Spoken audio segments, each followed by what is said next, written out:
Merhaba arkadaşlar, hepiniz IEFT Talks webinarlarına hoş geldiniz.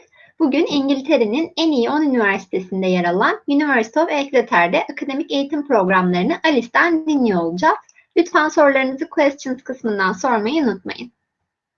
Yes Alice, the stage is yours now.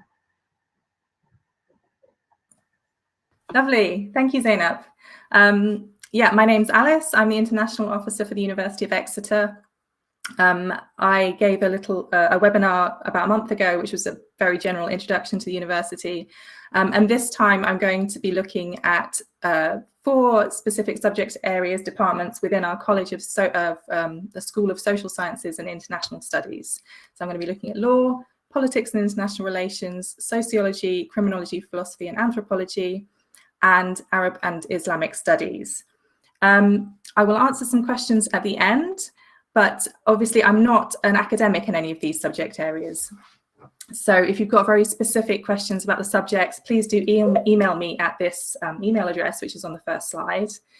And I'll be happy to pass that on to the college and get that information for you. So let's go straight on. I'm going to start with several slides just introducing the university, just for the benefit of people who don't know Exeter that well. So the University of Exeter is a Russell Group university, which means we're one of the top research-intensive universities in the UK. We have been awarded a TEF Gold for our teaching quality, which means that our teaching exceeds expectations. We're a consistently well-ranked university, currently top 10 in the UK and top 150 in the world. And we've been in the top 20 in the UK consistently for the last 10 years. And we're a very proudly international university, so around 27% of our student body is currently of international status, and that seems to go up a little every year. And we have lots and lots of international alumni and staff as well. So yeah, very international university. In terms of where we're based, we are down here in the southwest of the UK, so we have 2 main locations. The main location is in Exeter. It's 2.5 hours from London and 1 hour from Bristol by train, so it's very well connected and easy to get to Heathrow Airport from there. And then if you go an extra further 2 hours down into the peninsula, our other main campus location is in Penryn. So that's down here. Along with our teaching and research excellence, one of our major selling points as a university is our large campuses, which have excellent facilities, accommodation, and lots of green spaces, as you can see from these pictures here. And also the location itself. So we're based in one of the most beautiful parts of the UK with hundreds of beaches and 2 national parks. So I'm going to briefly mention the entry requirements that apply to most of the subjects that we're looking at today. So if you're looking at UG subjects, most of these will look for 3 A's at A-level. It does vary a bit, so there's a few subjects, for example, in politics that will accept slightly lower grades. But broadly speaking, 3 A-levels at grade A is the level that we're looking at for undergraduate, and we would equate that to a score of 36 in an IB diploma, or 3 scores of 666 in your higher level subjects, or 80% in your Turkish diploma. And we can make offers based on a combination of different qualifications. We accept many other qualifications outside of this, but these are the ones that might be most useful to you. If you're doing postgraduate, you're going to need a subject-relevant undergraduate degree for postgraduate talk, for master's degrees, and a master's degree if you're looking at doing research degrees, so PhDs. The GPA that we require does vary depending on the university that you've been to. So broadly speaking, I would say 2.8 or 3.0 would be the sort of base level that we're looking at. But like I said, it does vary. So if you're not sure, then get in touch. And also bear in mind at postgraduate level, they can be flexible as well. So if you've got perhaps a slightly lower GPA, but you've got great work experience that's relevant, don't feel limited that you can't apply. So yeah, by all means, get in touch. English language we will require, so IELTS 6.5 overall, nothing less than 6. We accept a range of other qualifications as well, so TOEFL, IBT, Duolingo, Pearson's, and lots of others, but you can look at the website for that. And I'm going to briefly mention a fee structure. So for the social sciences subjects that we're looking at today, including law, undergraduate level, for the 2021 year, the fees are £19,500 a year. Postgraduate taught fees vary by subject, but within the social sciences, approximately you'll be looking at between £18,500 and £19,500 for the whole course, and normally a postgraduate taught degree is 1 year. In addition to that, I've also just added here the kind of living costs that you might be expected to need. So around £1,000 a month is what we anticipate that you would need. And that's to cover things like accommodation, food and travel. So all of the extra costs aside from your tuition fees. Briefly mentioning our Global Excellence Scholarships. These are our kind of university scholarships. They are available to postgraduate taught students within the social sciences. Unfortunately, not for undergraduate students within the social sciences at the moment. But if you're doing postgraduate, it's definitely worth applying for one of these. That you're eligible for them if you are an international student status, and if you already hold an offer. So you do need to apply and get an offer before you apply for the scholarship. It's a really quick application process, a short personal statement. It's assessed by a panel, and it's based on sort of level of academic achievement. And if you're looking to apply for the scholarship, but for this September, the deadline for the second round of applications is coming up on the 23rd of April. I'm just going to briefly mention our careers services, and I think that's because that's another really strong selling point of the University of Exeter. So 90% of our graduates will go into professional level work or graduate level study within 6 months of graduation. And we have a careers zone and a dedicated careers support team that's available to all our students throughout their programs and also up to a year after they graduate.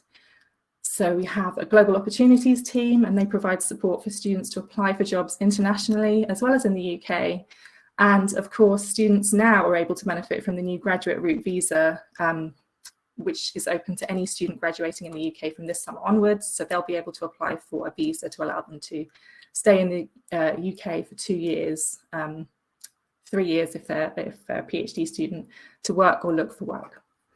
And we've got a network of over 300 employers that we have connections with, people like HSBC, PricewaterhouseCoopers, IBM, many more, and they all regularly recruit from us, recruit students for their graduate schemes.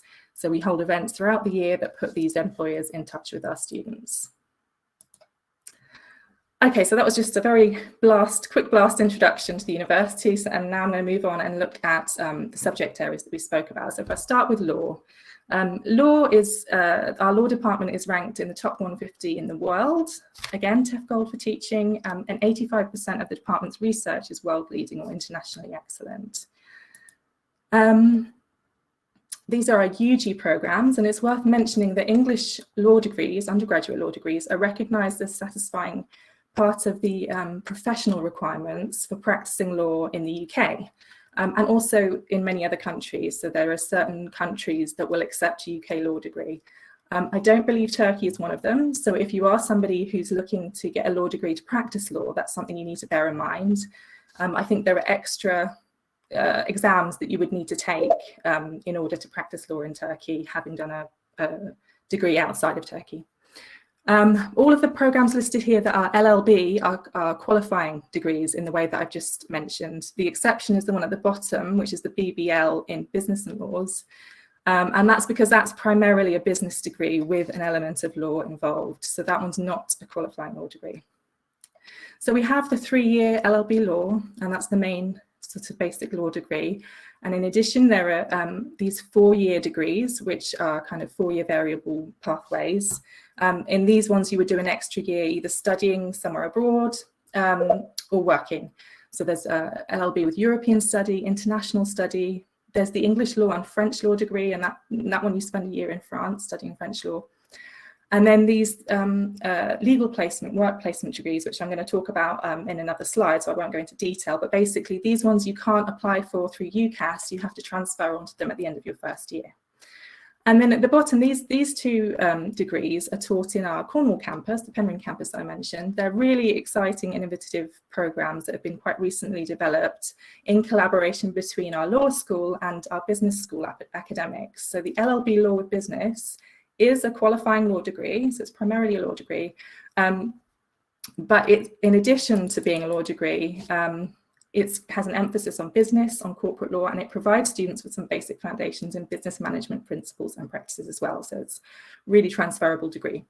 The BBL is primarily, as I mentioned, a business degree, and it has some elements of law involved there as well. So looking at some basic legal knowledge and legal principles that are particularly relevant to the world of business. So we also offer postgraduate programs in law. These one-year master's degrees allow students to specialize in a particular area or field of law. Obviously, master's degrees are not qualifying degrees in the same way that the undergraduate ones are, but I think they've become very important to people who want to practice law as a way of rounding out and filling out their CV and allowing them to develop expertise in a particular area of law. So we have the basic LLM Master of Laws, and there's plenty of different modules and opportunity here to tailor and focus your study in a particular field of law. And we have international law, commercial law. Graduate law is a conversion program. So that's for students who don't have a bachelor's in law, but want to study at master's level in law. And then you can also do research degrees, as you can in all of the subject areas that I'm looking at here. There's the option to carry on and do research level study.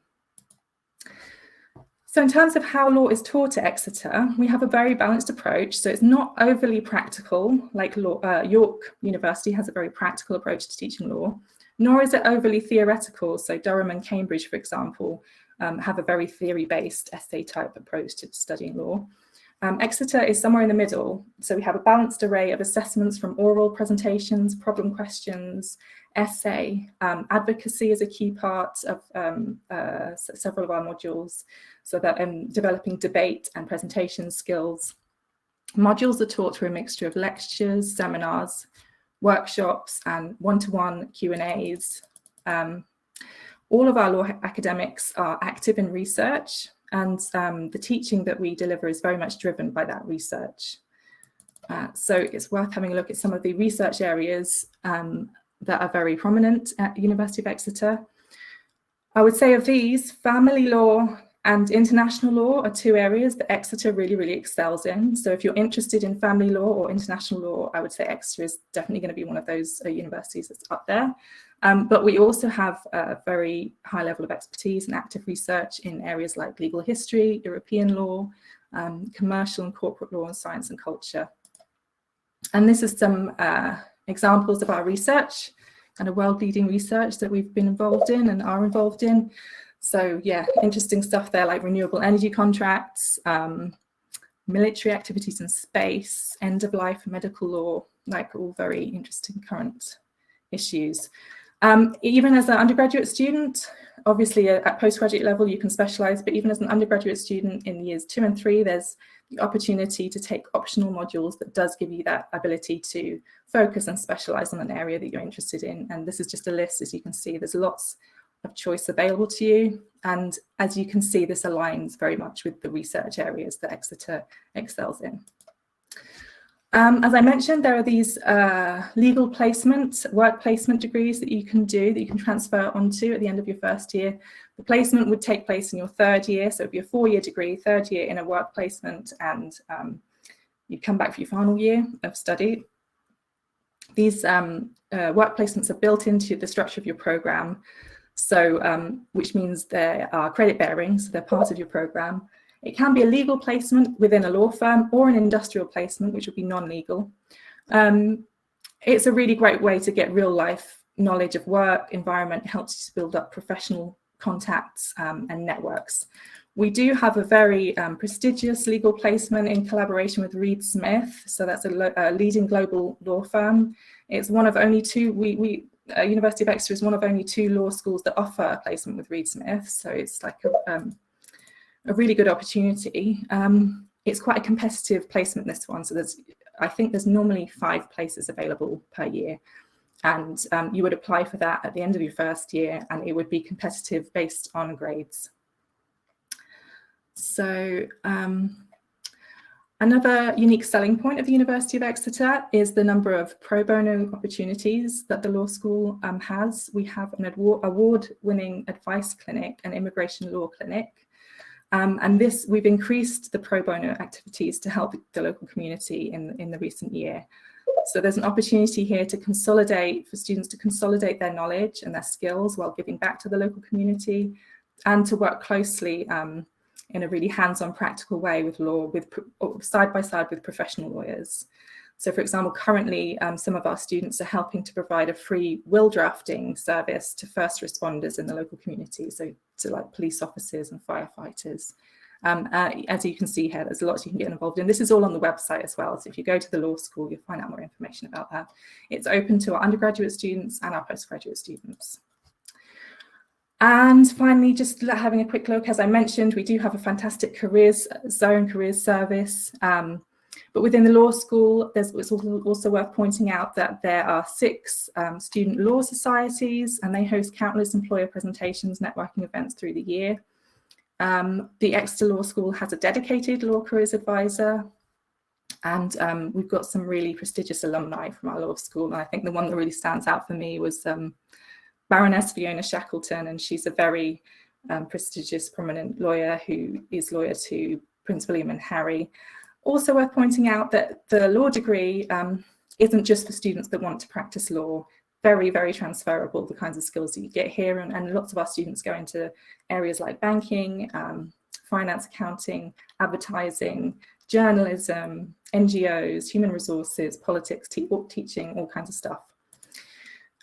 So let's move on to the second one, politics and international relations. This department is one of the best ranked politics departments in the UK. It's got a very strongly global outlook. We have 60 faculty, and they're very diverse from all parts of the world. And so it gives the department a really international and outward looking feel. We have a set of core politics and international relations programs, and then you can combine those in a range of different ways with different subjects. So in our Streatham campus and the Exeter campus, you can combine them with subjects like philosophy, modern languages, sociology, Arabic. In the Penryn campus, you can do slightly different combinations, things like management, geography. There's a global politics program here. And then we do also offer PGT programs. So here there's an opportunity to specialize further. And there's some interesting specialisms here in things like security, human rights, public administration. There's a quantitative methods in social sciences program here.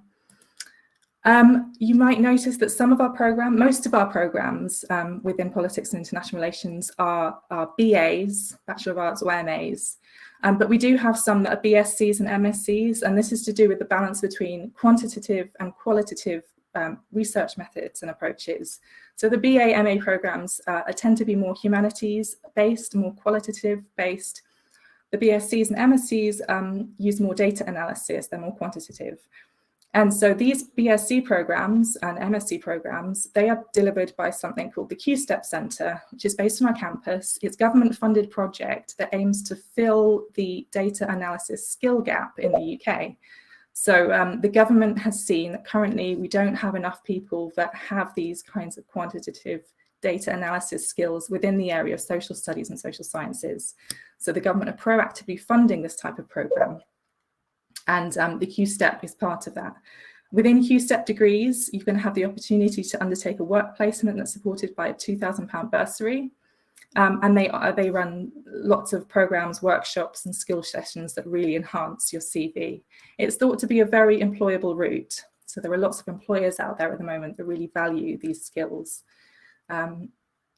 Students who would prefer to do the BA or MA programs and have that more qualitative approach, but would like to enhance that with some quantitative methods. In some cases, there is the possibility of taking, rather than the whole degree, just a certificate through the Q-STEP Centre to add to your programme, to add to your CV. So some of the world-leading research that we do within our politics department at Streatham is listed here. And currently at the moment, we have some very important research going on to do with the COVID situation. So world-leading recognised research in areas like vaccine hesitancy, so the political factors that affect people's willingness to volunteer for the vaccine, and things like spread of misinformation around vaccines and public health. So that's really interesting at the moment. In Penryn, we have slightly different areas of research interest and focus. And one of the ones worth pointing out, because it's so current, so important, is climate change and environmental politics, low carbon futures, all these kinds of things. Very big theme within our Penryn campus. The teaching quality, again, is excellent, TEF Gold. It's a very friendly department, so there's lots of contact and mixing between our research students and our academic staff and our undergraduate students. Again, very research-led teaching, so you will be studying topics that's based on the research of our academics. There's a real emphasis on skills, so we have varied assessment methods, not just essay. There's things like policy briefs, simulations, role plays, experiment design, statistical modelling, group presentations, wiki pages, essays, exams. So yeah, lots of transferable skills you're picking up there. Politics and international relations gives students a really, as I said, a really strong set of international transferable skills.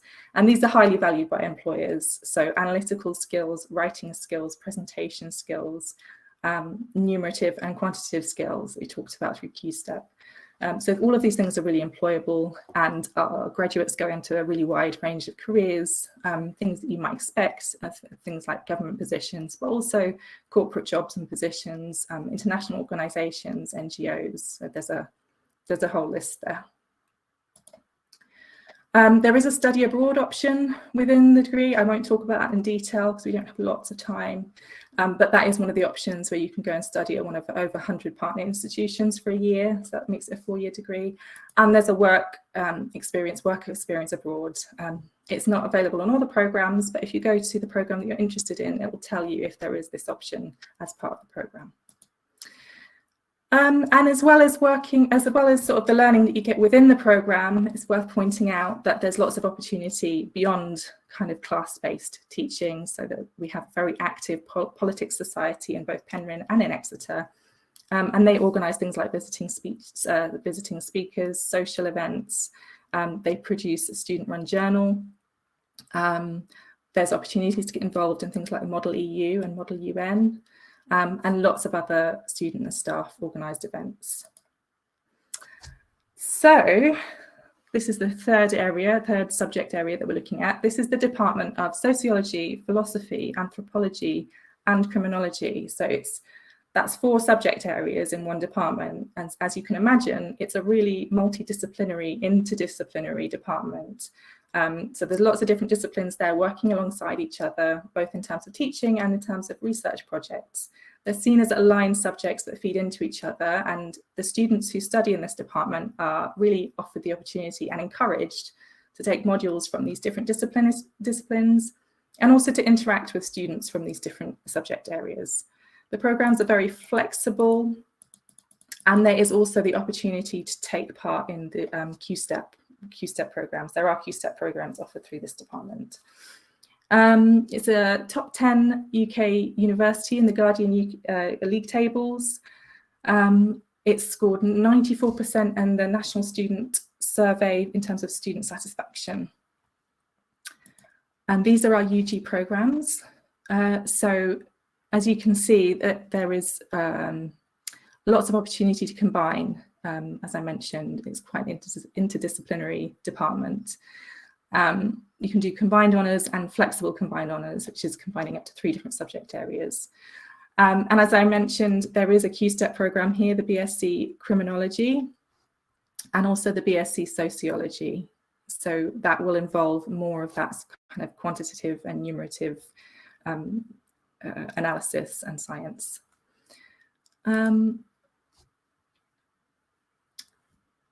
These are our PGT programs. So as you can see, opportunities to specialise at PGT level in things like food studies, science and technology, ethics, human health and well-being. We don't have any MSCs currently at this level, but I'm sure that's something we might explore in the future.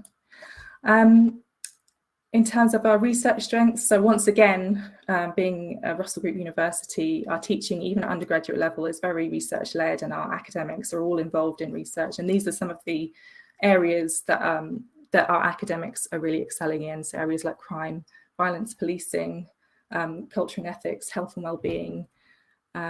Yeah.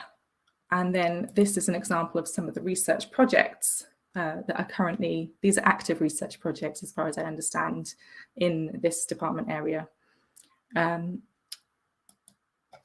So also mentioning here criminology. So criminology is one that isn't offered at postgraduate level, but we do have an undergraduate criminology degree. It's probably more recent than the others, so I just wanted to draw attention to it. At the moment, the criminology program is very closely aligned to sociology, so there's lots of overlap there, and you'll be working quite closely with sociology members of staff and students. And there is a combined honours between these two programs. The program is well integrated, works closely with the Devon and Cornwall Police Service. We have a teaching member of staff who also works with the Devon and Cornwall Police. And again, it's just a very interdisciplinary program. Students are encouraged to take modules from outside of this subject area. We also have strong links to the Strategy and Security Institute. So there's that work that goes on as well. Again, there is opportunities to do this program and study abroad. And in terms of careers, we're looking at very transferable skills that you're getting in these programs, along with the Q step, which is very employable. All of these subjects are well positioned to develop things like flexibility, analytical, critical analysis skills. And the destinations, as you can imagine, are quite varied. So we have students going into things like journalism, human resources, PR, education, social work, government. Apparently, the UK Police Service really value philosophy graduates. So that's a destination for some of our philosophy graduates. Also, obviously, our criminology graduates will be looking for work in those kinds of areas. Okay. So moving on now to the final subject area that I wanted to look at. This is the Institute of Arab and Islamic Studies. It's based in a building of its own. It's a really beautiful building. It's got its own identity and community feel. And in this building, undergraduates, masters and PhD students and academic staff really interact and overlap a lot. The building also has its own exhibition space, which hosts events for the students and staff, but also for the wider community. They will organise activities, workshops, speaker meetings, and as I said, they're open to all. So there's a really nice atmosphere and vibe in this centre. The Institute is the largest centre for Middle East studies in the UK, and it's got really excellent research links in the Islamic world. There's a range of MAs offered here, and they're suitable for a wide range of different students. I would say the Institute has quite a flexible approach to entry requirements. Obviously, there are entry requirements in place, but they really like to see a full CV, and they'd be interested in students that have various different backgrounds and different work experience. There are some scholarships available specifically for these subject areas, and I think they're mentioned a little bit further later as well. So there's the Prince Al-Walid Awards, which allow students to spend some time studying, either to pick up language skills or to carry out research in an Arab country. It's also got one of the largest PhD cohorts of any UK Middle Eastern and Islamic Studies department. So it's very, very research focused and research rich.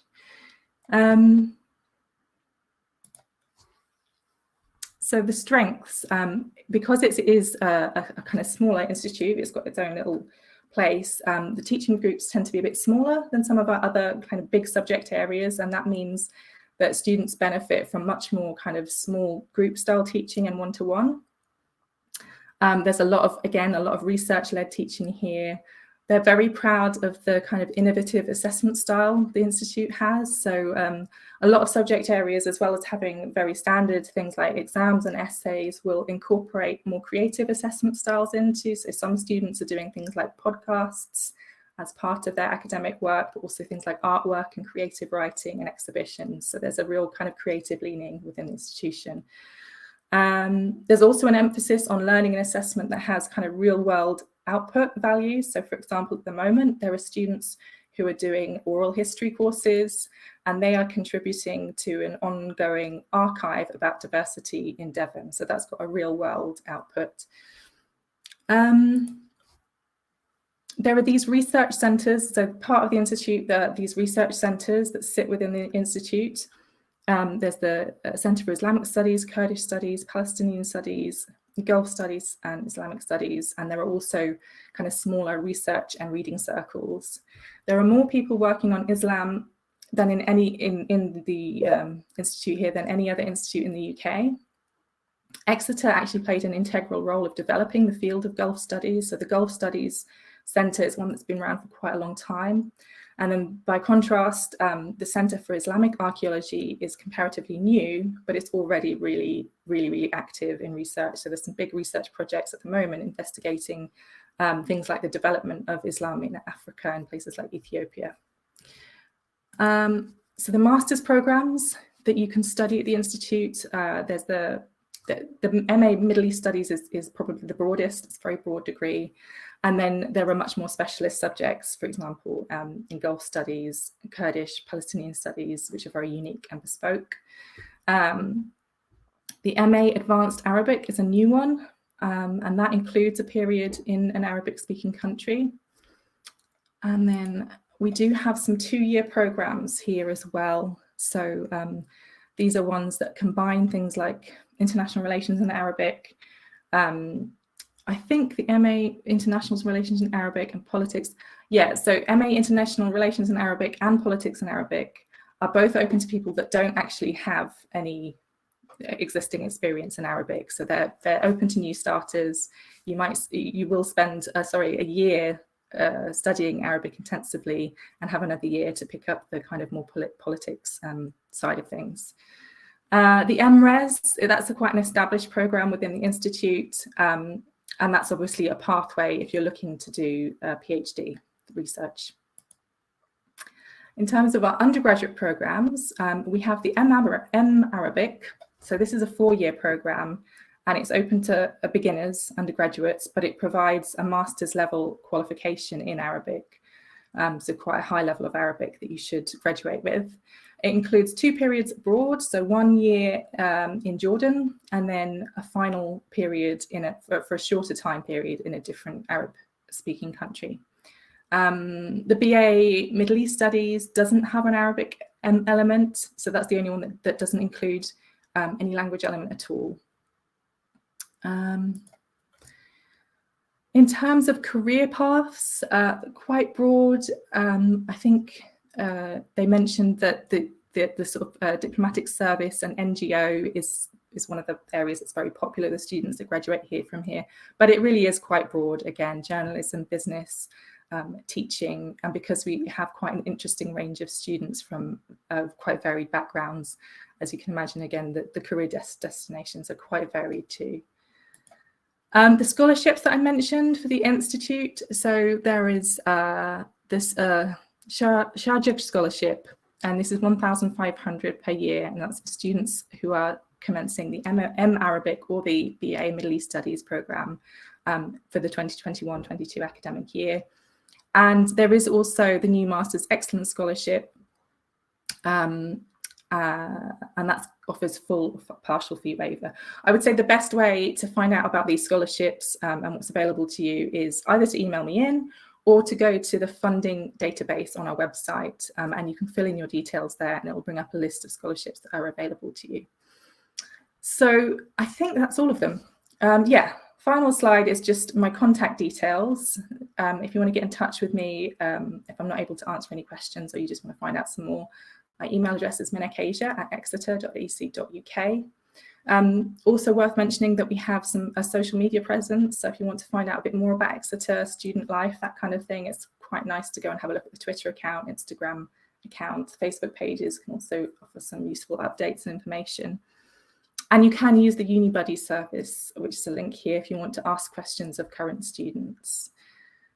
So I'm going to end my slides and see if I can help by answering some questions for you now.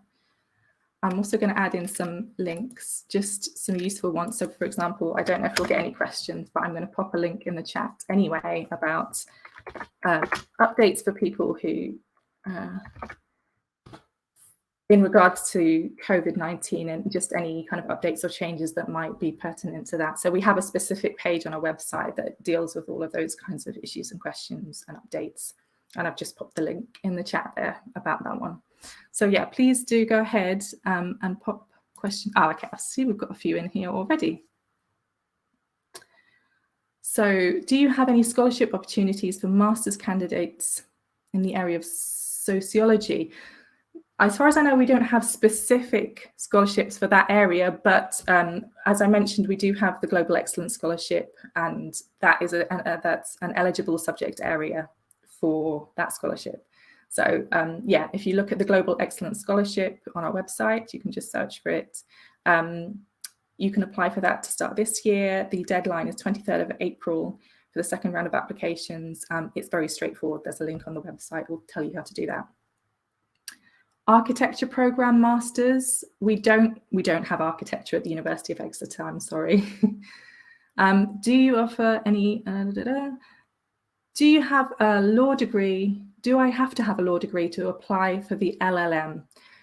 Yes, in most cases, if you want to apply for the LLM, you will need to have a law degree or something very, very closely aligned. If you don't have a law degree, you're probably going to need to do the graduate diploma. So that's specifically there for students who want to convert. It's a conversion degree to law. So yeah, go to the website, to the law department, and look at the graduate diploma for law. Any other questions? Do you guarantee accommodation on the campus for international master and PhD students? Yes, we do. So you need to apply within the deadline. It's normally end of July, sorry. Yeah, you need to apply for accommodation before the end of July. It might vary this year if we've got any changes due to COVID, but that's normally the case. Yes, we do guarantee accommodation. And there is lots of accommodation available at Exeter. It's one of our strong points is that we have plenty of university accommodation. And we do have some accommodation specifically for postgraduate students. So you're not applying necessarily for the same accommodation that the undergraduate students are. Is there a double major program combining a social science with an environmental science? I think it's not one of our standard combined honours programs, but there is a possibility that you could combine those two programs, and it's within a scheme called the Flexible Combined Honours. So what I would suggest, I'm not going to do it now because it'll take up too much time, I think, but if you go to the website and go to Flexible Combined Honours, it's within the undergraduate programs, or just search it, put it in the search bar. It'll give you a list of possible combinations, and there are certain subject areas that you can combine and certain subject areas that you can't. But I'm reasonably confident that you might be able to combine a social science and an environmental science within that pathway. Do you provide available accommodation alternatives for international students at the university or out?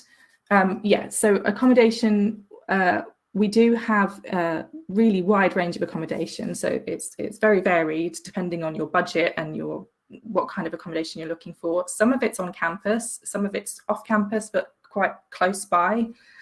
There is also private accommodation in the city. In fact, there's quite a lot of it. Exeter is what's considered a student city. So it's a relatively small city, but with a big university, which means that the city itself is very much geared towards the university. And we do have lots of private accommodation options available in the city. There is, on our website, there's a page specifically for accommodation. You can look at the different prices and all that kind of stuff. In fact, I should probably just put a link in for you. You can also take virtual tours of the accommodation to see what it's like. And there's also a place called the Student Pad, also on our website. Let's pop it in now. And that will help you to look for a private accommodation in the city. So I'm just going to put this in the chat bar for everyone. That's the accommodation link.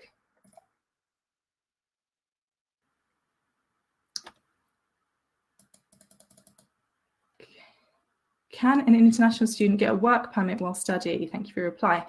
As an international student, you will be able to work a certain number of hours. It's going to be on your visa, so your student visa, when you apply for that, when you apply to study, part of that will indicate how many hours you're going to be able to work for. pardon me, it depends on level of study. Normally, I think it's part-time work, so I think it's maximum 18 hours, something like that a week.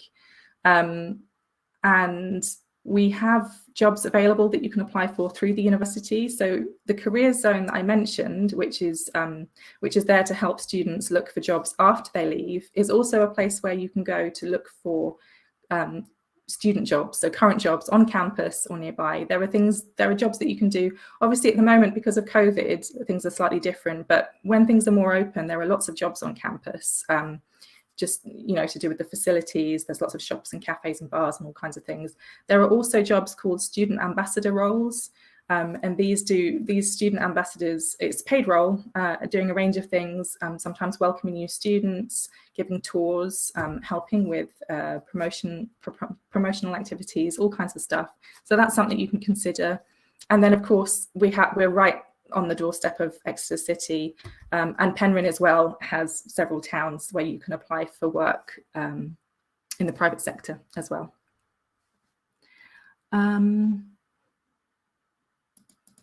Are there any scholarship opportunities for international students? Yes, there are. Best thing to do if you want to see the full range of what might be available to you is to go to the website and go to the funding database.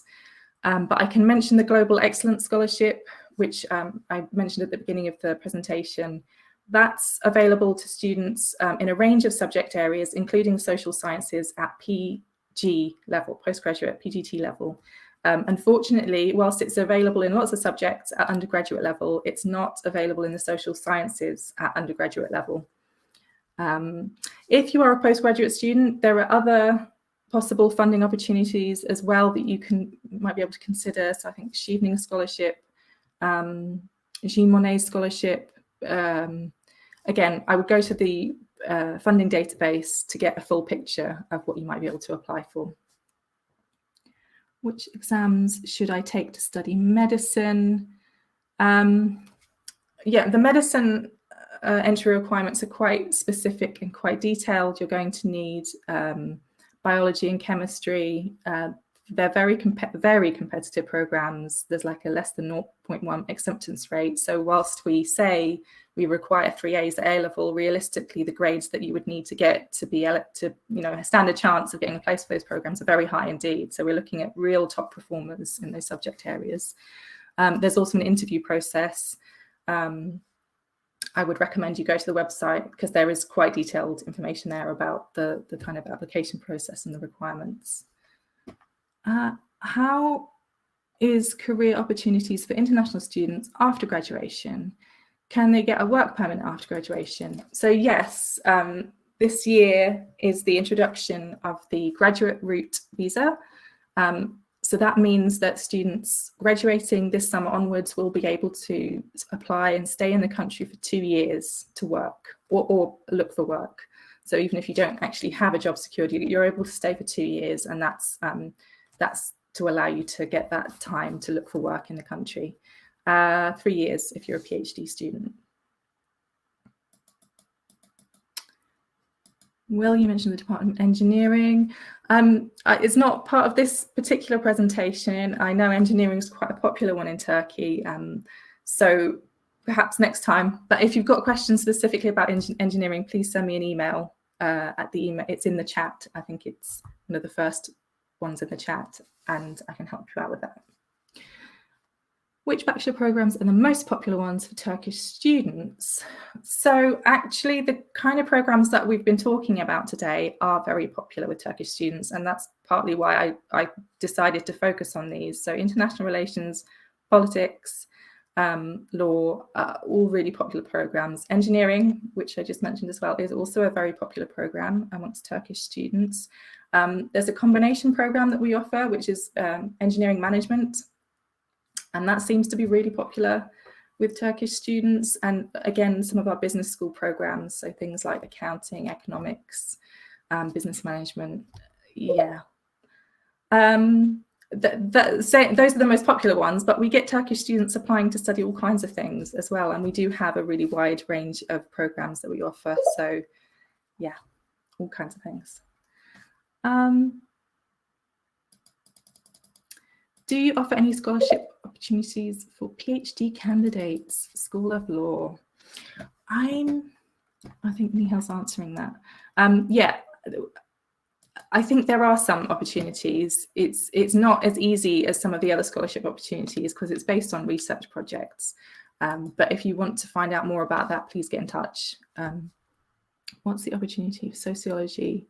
What's the opportunities for sociology and master's program in your university? I think that was being answered. Do you offer academic? So sorry, just to say, it was on the slides, but we have a range of master degree programs in sociology. Yeah.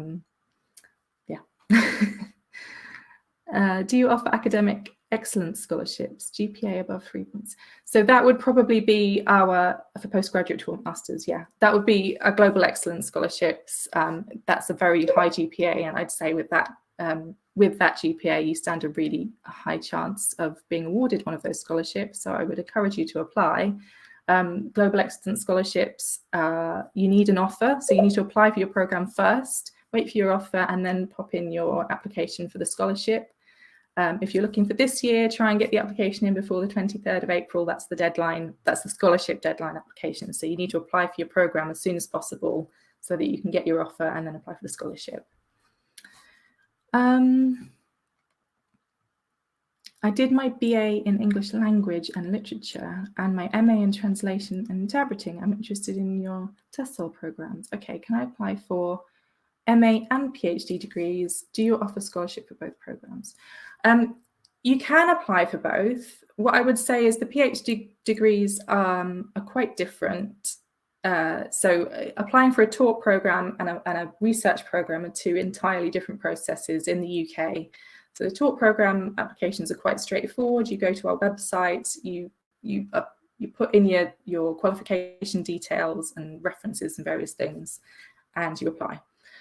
A PhD application, you need to already have a kind of well-rounded, established research project, research proposal in mind. You need to have that drafted. And you need to get in touch with an academic within the department. So you need to do a bit of research yourself. You need to look at the department, look at the academics, think about which academics might suit the kind of research that you're interested in doing, and reach out to them to see if they're interested in supervising you. And once you've done that, and once you've got some assurance that you will have a ready supervisor in the department, then you can put an application in. Which means that mostly people that are looking to do an MA are not looking to do a PhD, and vice versa. Either you have an established research proposal that you want to do, or you don't. And if you don't, that you're more likely to be looking at an MA, and if you do, then it's the PhD. If you're looking to do a PhD, you normally will need, you do have an MA. So yeah, it's up to you.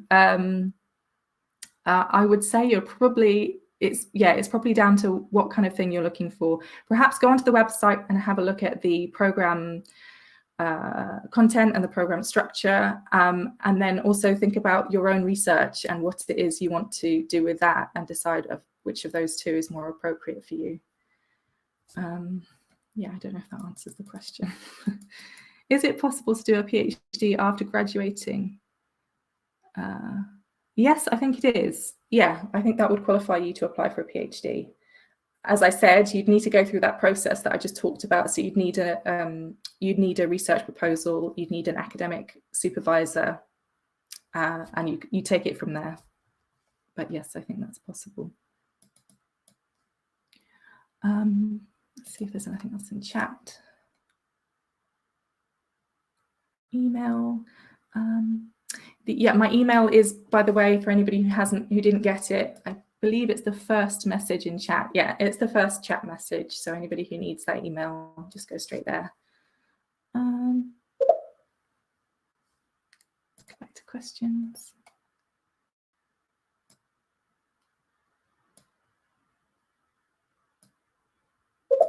I think that's it. Hi, Alice. Thank you for your answers. I think we have two new questions. Could you please answer those two? Are they in the questions section? Let me see.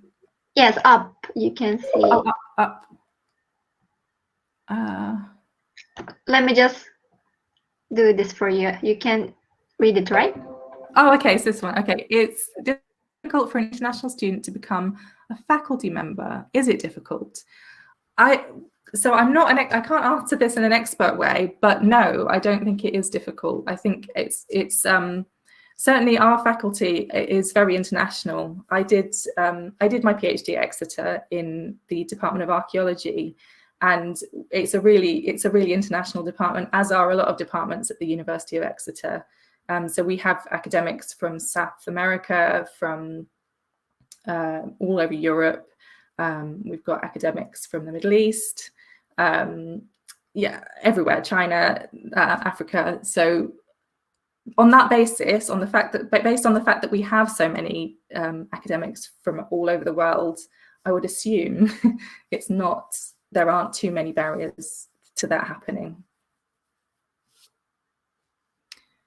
Can I be a lecturer in universities in England if I finish MA Creative Arts in Education?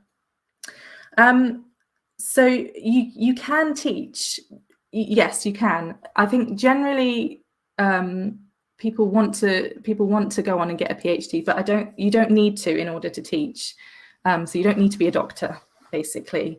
There are some qualifications that you can do at Exeter. I can't remember what they're called, but you can do them alongside your program. They're kind of extra teaching qualifications, like certificates that you can get, and I believe you would need those in order to teach.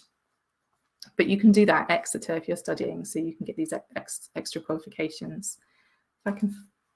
If you send me an email, I'll find those links out for you about what kinds of qualifications you need to be able to teach. It would limit the kind of position that you could hold within an academic department if you're just a lecturer. So you're not a professor or a doctor, essentially, and you'd need to get a PhD in order to kind of move up the ranks. All right, thank you very much, Alice, for the great presentation you had. I think we covered all of the questions. Okay, great. So you put a real effort answering all of them. We believe it was a really informative webinar for the attendees. Also, I would like to thank the participants in Turkish as well. Katıldığınız için teşekkür ederiz arkadaşlar. University of Exeter ile ilgili diğer sorularınız için Alice'in paylaşmış olduğu mail adresinden iletişime geçebilirsiniz. Yarınki webinarlarımızda görüşmek üzere. Thank you very much again, Alice. It was a pleasure to have you in IEFT Talks. Is there anything you would like to add? Thank you. Okay, thank you. Take care. Bye-bye. Bye-bye. Bye, everyone. Thank you for coming.